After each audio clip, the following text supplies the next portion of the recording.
भारत की आज़ादी के बाद से कांग्रेस का जो सफ़र शुरू हुआ और उसके बाद बीच में जनता पार्टी का सफ़र आया, जब इस देश में 1975 में इमरजेंसी लगी।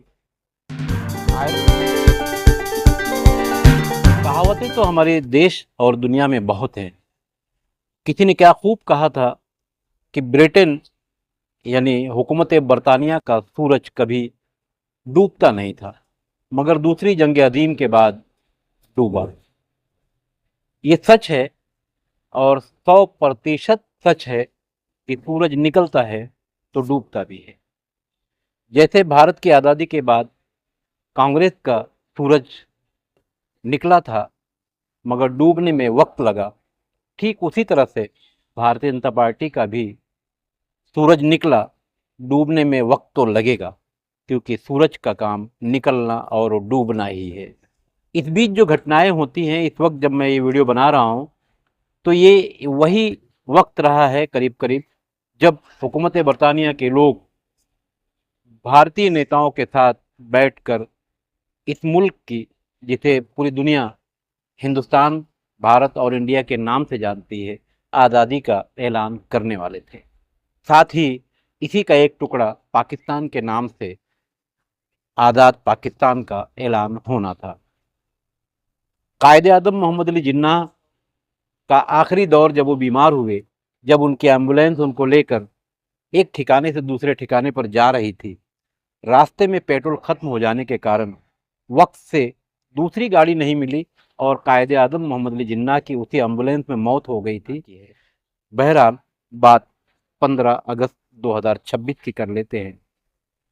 79 ईयर यानी एक कम 80 साल हमारा पूरा हो चुका आज़ादी का, और अब हम 80 साल में प्रवेश कर रहे हैं, एंट्री कर रहे हैं।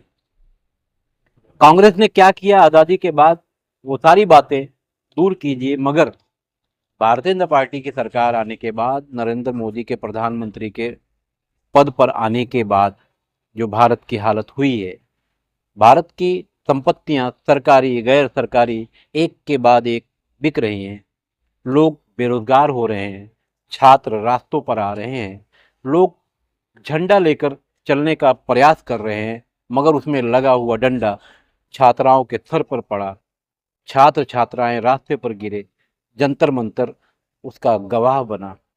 क्यों? में शिक्षा की जो हालत है दिन प्रतिदिन खराब होते चली जा रही है।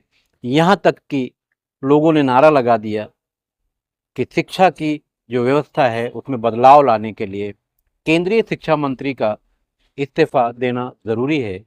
और इसी का फ़ायदा उठाते हुए फॉरेन से ही आई हुई सीजेपी यानी काकरोच जनता पार्टी के कॉल पर छात्र छात्राएं, इनके चाहने वाले लोग जंतर मंतर तक पहुंचे और वहां जो प्रदर्शन शुरू हुआ, नतीजा 20 जुलाई पूरी दुनिया ने देखा कि जो छात्र अच्छी शिक्षा के लिए सरकार से मदद मांग रहे थे, प्रधान की प्रधानी खत्म करने की बात कर रहे थे, उनके ऊपर लाठियां भाजी दिल्ली पुलिस ने।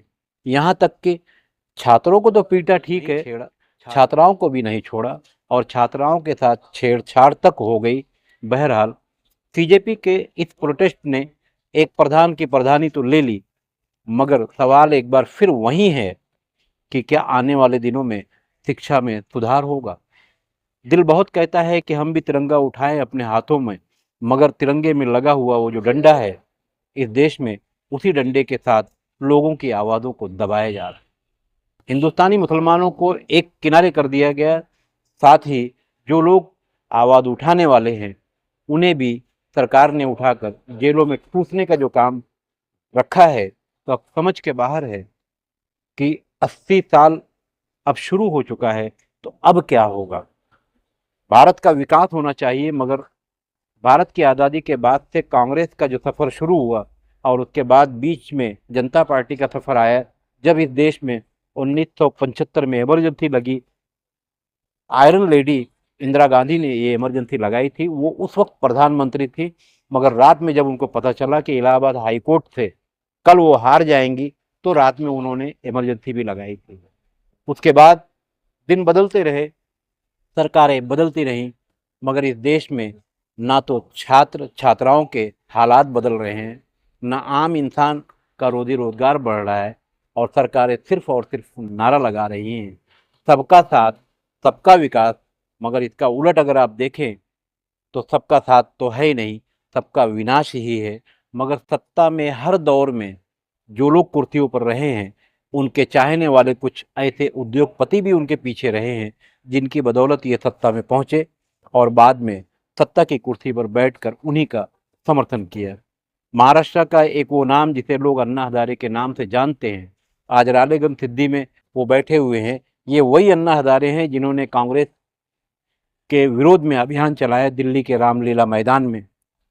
उसमें किरण बेदी, तिरछे बाबा जो आज जड़ी बूटी बेच रहे हैं, आम आदमी पार्टी के मुखिया, ये सारे लोग पूरी एक मंडली थी जिन्होंने कांग्रेस के खिलाफ अभियान चलाया और कांग्रेस डूब गई, जो आज तक उभरने के लायक नहीं है।